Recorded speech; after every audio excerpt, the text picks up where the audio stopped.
Good afternoon and welcome back to Happy Half Hour on CTV. I'm Noah Neal. And I'm Alexia Nicholson. On this spooky episode of Happy Half Hour, we are going to dive into some Halloween traditions and have a look at some really interesting costumes. We'll also get to take a look at a scary movie that will be sure to be giving you nightmares.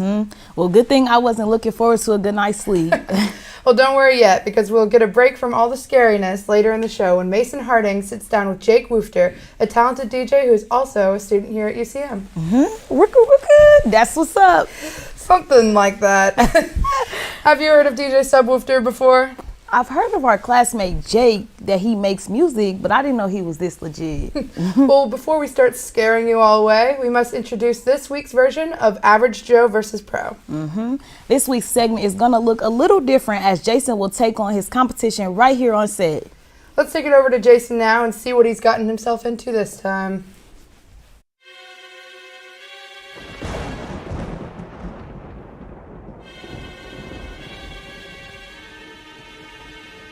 Welcome back to this week's segment of Average Joe versus Pro.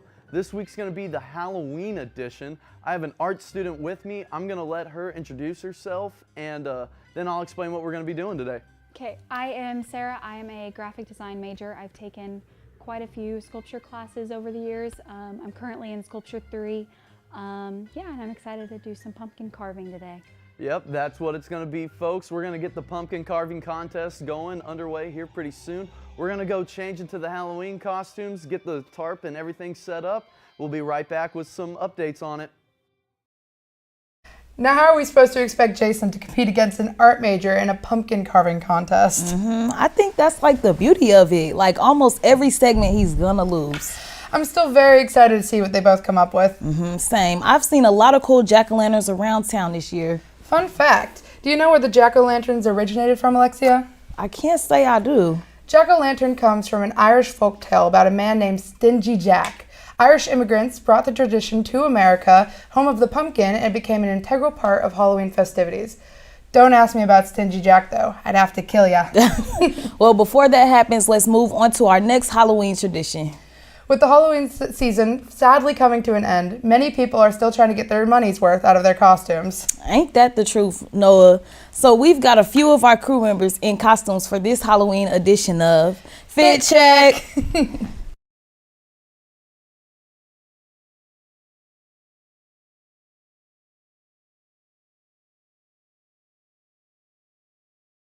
Today we have 4 members of our crew dressed up for spooky season, and we're going to judge everyone's costume. And after we rip them apart or ooh and ah how good the fit is, we'll decide a winner. So first up we have Thomas going as Nandor. If you don't know, he's kind of like a vampire. Well, I mean, I'm Nandor from What We Do in the Shadows. Nandor the Relentless, specifically. I've got my cape in vampire attire. I've been alive for roughly 700 years. Can you say one of his famous lines? Sure thing. We drank the blood of some people who were on drugs, and now I'm a wizard. I've never seen the show, but after that, I think I need to. Up next, we have Cass, who's going as Death or the Wolf from Puss in Boots. I'm just taking a shot in the dark here, but you're a DreamWorks fan, right? I am most importantly and first and foremost a Puss in Boots. Okay. I ride with this movie. I live for this movie. It gives me everything I want and need in a film. And I also love Death, because look at how iconic this is. For real, though. The shawl, everything. Right. So how about you give us a line from that movie? I'm Death. Straight up. That is a good one. Thank you. I'm in love with that movie, and I'm in love with that costume. That is so nice. Yes, thank you. So now we have Holden, who's dressed up as Appa from Avatar. All right, you look nice. So where'd you find the Appa hat at? So ironically enough, I found the hat from TikTok. I was just scrolling, and then it just popped up on my For You page, and I was like, you know what? I need this. I just Not a bought it want. on a whim, you know? Yeah, well, I'm digging the hat for sure. Absolutely. That is not a want, that is a need. Yeah. Absolutely. And next up, we have are Hello Kitty here from Catherine. It's very cute. I love the Hello Kitty ears. Yes, I love it as well. This one is a little outside the box. And we know how cats like to fit into boxes. So what made you go with Hello Kitty? Well, I wanted to do something cutesy, but also wearable for class. And then I got Hello Kitty ears on sale. So. That's very cute, and it does seem very warm, so good for the season. Right. And so other than your costume, do you have any other Hello Kitty merch? I mean, honestly, I don't have a ton, but I feel like it's impossible to go about life without accumulating some kind of little Hello Kitty thing. But yeah. Oh, well, I've got countless from when I was a kid, I gotta say.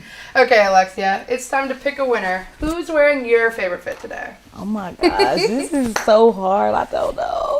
I really enjoy all of you guys' costumes, but drum roll, please.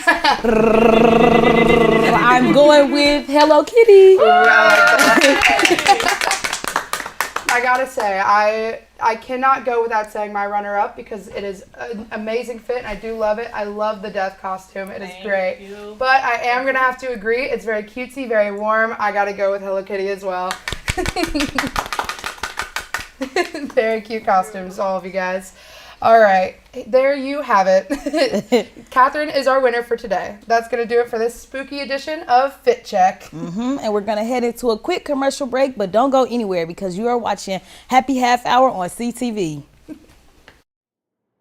A degree in digital media production with an emphasis in digital journalism will develop your skill set for work in multimedia outlets including print, online, and broadcast. Our faculty members bring real-world experience to the classroom. Students can showcase their work in the student-led newspaper, The Mule Skinner.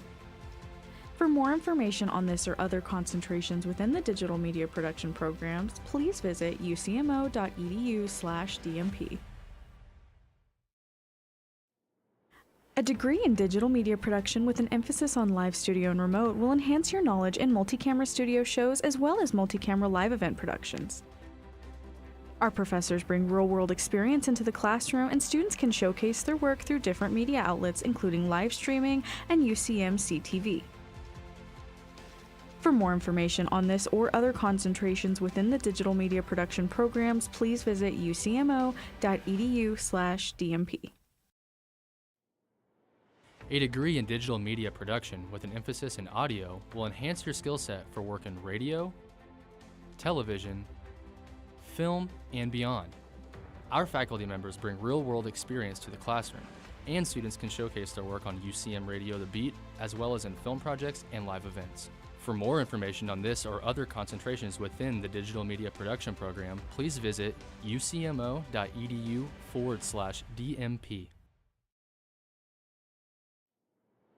A degree in digital media production with an emphasis on sports communication will enhance your knowledge on multi-camera live sports production in addition to writing for sports media. Our faculty members bring real-world experience to the classroom. Students can showcase their work through different media outlets including live streaming under the MIAA network and UCM CTV. For more information on this or other concentrations within the digital media production programs, please visit ucmo.edu/DMP. Welcome back to Happy Half Hour on CTV. We're your hosts, Noah and Alexia. And Alexia, I just have to ask before this next segment, when's the last time you carved your own pumpkin? Probably last year. Yeah, we had an event here on campus. They had like a lot of rhinestones, so I decked it out, bedazzled That is so it. pretty. So yeah. Well, a lot. What did you carve, or did you just deck out I the didn't pumpkin? really carve it. I haven't carved a pumpkin in years. So yeah. Fair enough. Well, what about you? Probably same boat. Hasn't been years. I remember I used to go to my grandma's house almost every year, and I would always do the same thing. I don't know why. I love carving those little cats out and whatever. Yeah. Can't say it was ever very good, but it was done. And when they got the light in there, it didn't matter if it was good or not. It was really pretty. Right. Now, how do you imagine Jason is doing with his pumpkin carving up until now? You know, I think he probably struggling. Yeah. No faith in him, really? If he wasn't facing off against the art major, I would think, give him the benefit of the doubt, but nah. That's fair. I know my pumpkin carving skills are not anything to write home about. I told you about that cat. So Yeah. let's take it over to Jason and see if Sarah can teach us a few things. Welcome back to Average Joe versus Pro and the pumpkin carving contest going on. Sarah, what do we got going on with yours today? I kind of have this trippy smiley face, skeleton nose conglomeration. Yeah, I got you. Yeah, it's looking a lot different than mine. Mine's kind of the old classic style of the normal Halloween pumpkin, I think you'd say. So we're going to keep going at it. We'll see if I can kind of look at hers and make mine a little bit better. But we're going to take it right back to you guys at the studio. Oh boy, that seems to be a matchup for the ages.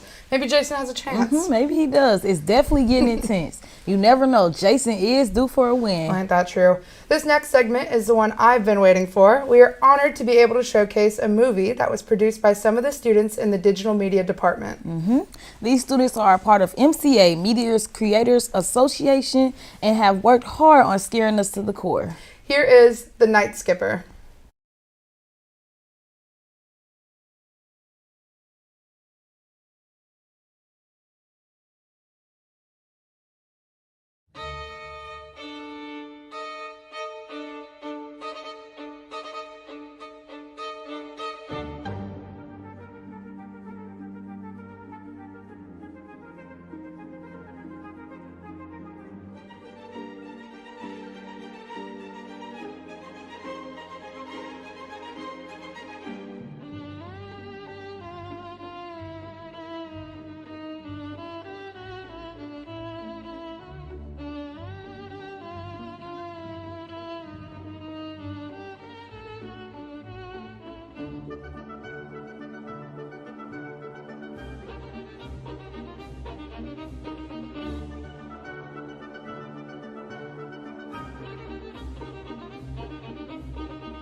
That one's going to give me nightmares tonight. Now on a welcome Thomas Delzite, who played a large role in the production of the film. Thank you very much for having me. Of course. I think it's so cool that students have the opportunity to make films like this. Please tell me how I can be part of this if I really wanted to. It seems like a lot of fun, for real. Yes, so this was created through the MCA, it's the Media Creators Association here at UCM, and it's designed to go through the digital media production, department of the school. And the idea is that it gives students creative access to do basically whatever they want using the equipment that they would usually only have access to for classes. So you can go down to the DMP labs, rent out equipment, write your own scripts, do your own projects, use that equipment to create whatever you want. That's amazing, honestly. I mean, I know I'm very much looking forward to trying to be a part of it next semester. When do they meet, by the way? So we meet every Tuesday in Martin 130, 5 p.m. Our meetings are typically about an hour long. Usually what that consists of is we'll show up, we'll kind of have a lot of people are all in the same department, so we'll kind of talk for a little bit, just talk about whatever projects are going on. whether that be like personal project, class projects, independent projects that people are doing, working with each other. Then we'll kind of break down some things that we're doing through the MCA. So like this semester we did our mini film festival, which was one of the things that we just showed. I worked on the project called The Night Skipper, which was directed by Brady Rowland, and they had 2 others that were created during that same time. And the logistics were we had to use, everyone got access to the exact same equipment. We all had the same kind of camera, the same kind of sound and light equipment. And we had, the only time that we could shoot was during the meeting. So over the course of, I want to say 3 weeks, only given a couple hours, we went out, wrote, shot, and edited all of those projects together. That's so amazing. And with such short time, that's awesome. What is the next thing we should be looking forward to seeing produced by members of the MCA? So we have a couple of big projects coming up fairly soon. The most notable one that we've been working on for the last several months is by Josh Williams, called Looking Glass. Is a kind of psychological thriller or short film. Sorry, I forgot the terminology there. So that one's going to be in production. We're trying to shoot the endings, the very last scene here in the next couple of weeks, and then hopefully we'll have it out by the very end of the year. Awesome. So you can keep an eye out for that. And then entering production, we have 2 new films, one of which I apologize, I don't know the name of, directed by B. Robinson, and another one directed by Wyatt. I really apologize for forgetting his last name. Both really cool ideas. B's focuses on the idea of having a dream about someone that was close to them that they had lost in life and trying to get closure on that. And the other one is much less serious, called Redneck Frankenstein, which I will also be taking a large part in. That's so exciting. That's so good to hear. For all the people watching that are inspired by students like yourself but don't have any experience in the field, what advice would you give to them? Honestly, the best thing I could say is just go out and make something. If you have an idea and you want it to be done well, maybe don't try and rush it just to get it out there.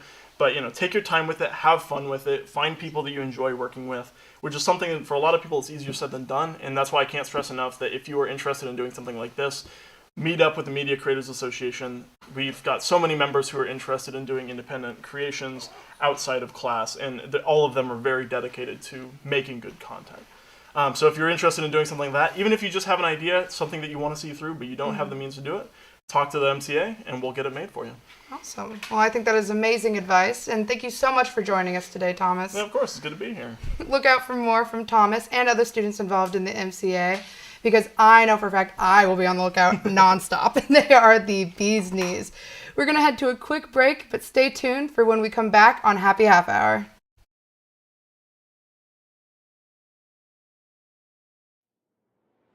A degree in digital media production with an emphasis in digital journalism will develop your skill set for work in multimedia outlets, including print.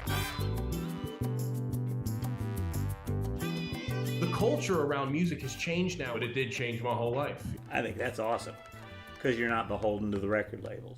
I don't think they do the artist well. I don't know if it'll change. It feels like we're just gonna ride this wave for a while. I think now it's just completely different with the access of self-publishing. You can mix everything inside a computer now. You don't need a huge studio with a huge board. It is a very foreign world. If you don't succeed in something, then there's no one else to blame but yourself. Run, run, run away, run from all my trusted day.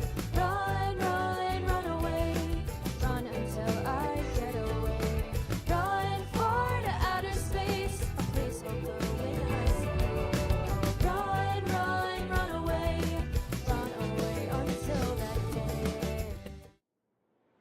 A degree in digital media production with an emphasis in digital journalism will develop your skill set for work in multimedia outlets, including print, online, and broadcast. Our faculty members bring real-world experience to the classroom, and students can showcase their work online at digitalberg.com and in the student-led newspaper, The Mule Skinner.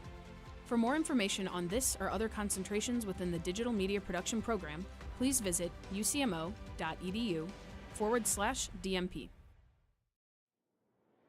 A degree in digital media production with an emphasis in digital cinema will prepare you for all aspects of film production, such as screenwriting, editing, cinematography, and motion graphics.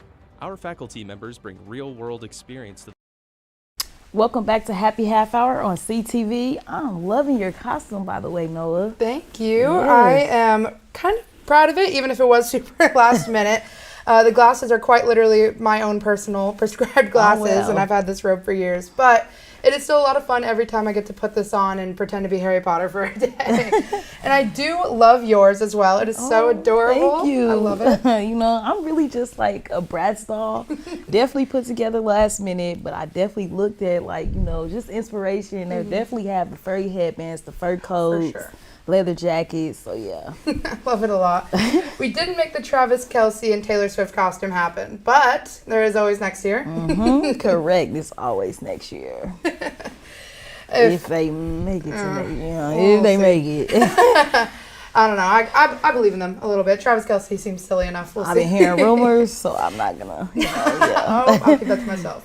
But speaking of world-renowned artists, I think we have a future star right here in the digital media production department.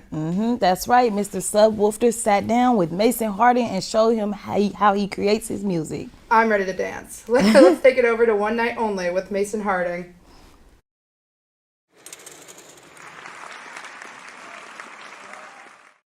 What is going on, guys? Welcome back to this segment of One Night Only. Today, I'm here with the Subwoofter. Subwoofter, can you go ahead and give the audience an introduction? What's your name? What's your major? And you know, what kind of music do you make? I am a producer of electronic dance music. My name is Jacob Woofter, and my creative process is pretty gnarly, so let's get right into it. All right, man. So what softwares are you using when you produce music, dude? It sounds like earlier you told me you had a handful that you use. Yes, I can use Pro Tools, I can use Logic, and I can, most notably, because I use it a lot, Ableton. Gotcha. So Ableton's the go-to. Is that pretty common for like EDM style music? A lot of EDM producers actually do use it. Skrillex used it for his track called Mamba Power. Very cool. Or Mamba Power or something along those lines. I got you. Very cool. So walk us through some of your creative process whenever you're creating music. I know you were telling me earlier about using sine waves and you know, manipulating the sine waves to make some really cool sounds. Can you just walk us through like what's your process? How do you start a track? So literally how I start a track is it's by drums. I always start with the drums, and then maybe here and there I would implement certain other things within the drums that would fit within the certain breaks. But then what happens is that I get into sound design, which is probably fundamentally my favorite part of the entire process, which I make sounds with my mouth and record them on a phone, and then I transfer that audio recording to a DAW you see right here and here to vocalize those ideas. That's awesome. So where can viewers at home check out your music? I'm sure you're on SoundCloud. Is there any other places that we can check out? And what are your tags? Is it Subwoofter? Yes, Subwoofter on YouTube. It actually is Subwoofter and with an extra R at the end of it. So it's Sub S-U-B with my last name Woofter, W-O-O-F as in Frank T-E-R. And then you can also reach me on SoundCloud, and it is of course Subwoofter, all undercase. As well as that, I also have a YouTube channel, which is the Subwoofter with an R. And then how you can reach it as well is both through my Instagram and Snapchat. Okay, very cool. Well, that's awesome. I think we're going to play some of your music here for them to check out so that they can hear what's going on. And thank you for sitting down with us and kind of talking about your process. It's very cool. I learned a lot today about some EDM stuff that I was not too familiar with. So that is very cool. I appreciate it. Thank you so much. We're going to throw it right back to the studio here in just a second on Happy Half Hour.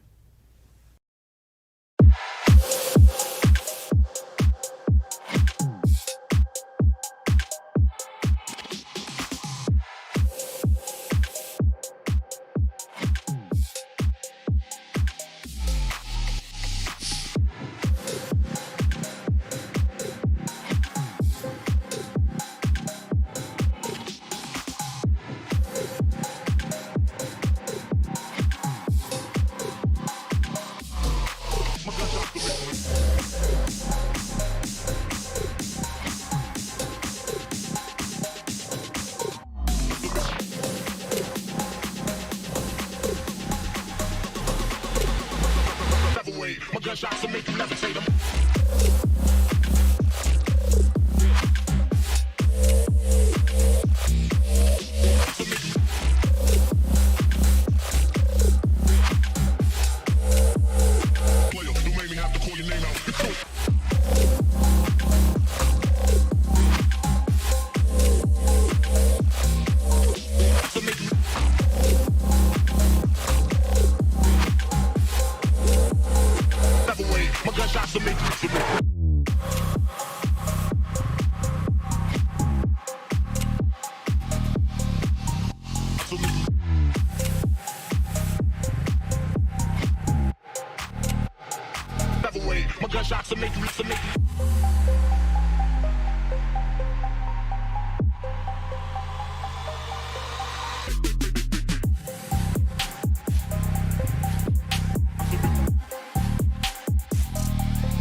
We'll be right back on Happy Half Hour.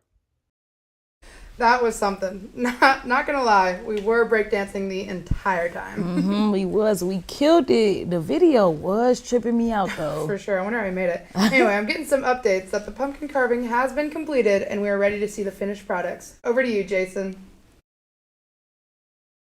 So welcome back, guys. So time is up here at Average Joe versus Pro in the pumpkin carving contest.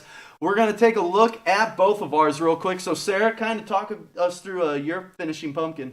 Like I said earlier, we kind of have this like hypnosis eye. It kind of reminds me of Jack Skeleton a little bit. Yeah. Kind of a Voldemort nose.